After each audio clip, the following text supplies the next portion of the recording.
Hey guys, I'm TheoJoe.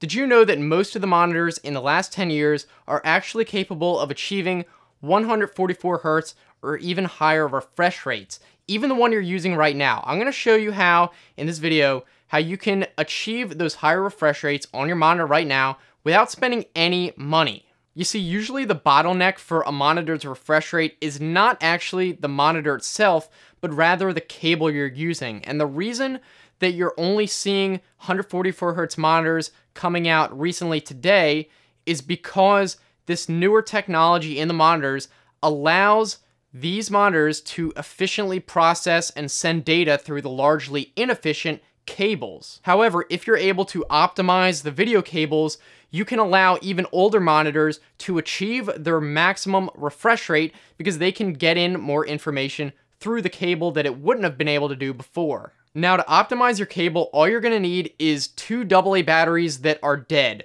Bear with me, it sounds weird, but I'll explain why. We need to run a small electric current through the cable to create a permanent electric potential gradient.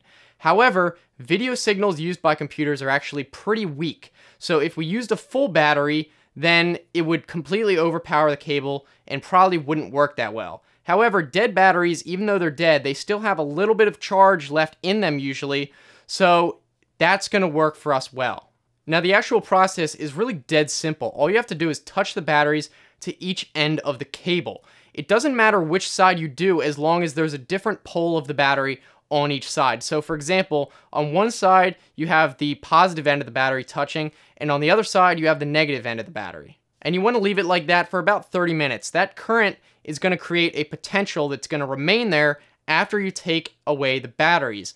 And while you might think that leaving it there longer is going to create a stronger current, that's not the case. You're going to get diminishing return. 30 minutes should be good enough. Afterwards, the cable is going to look exactly the same, obviously, but the computer should be able to recognize the upgrade. Let's go to the computer now and see what the difference is. So this is what the monitor settings in Windows shows with the old cable connected, and as you can see, it only goes up to 60 Hz.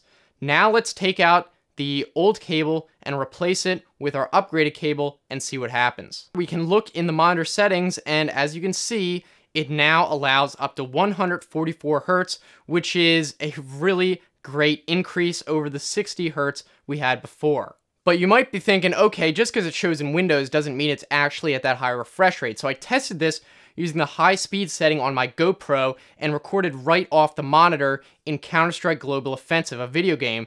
And on the left, we have the original 60 Hz cable, and on the right, we have 144 Hz. I want you to take a look at all the tearing in the screen on the left, because the lower refresh rate has more tearing. On the right, there's pretty much no tearing at all. It's nice, smooth video, and it's pretty obvious that the higher refresh rate looks much better. So I think by this point we can see that this is a great way to improve the refresh rate on your monitor with basically no work at all. And it really just took a couple of minutes. So I want to hear what you guys think about this. I look forward to hearing from you in the comments section about how this worked for you, and you can tell others as well. If you liked the video, be sure to give it a thumbs up so I know you guys enjoyed it.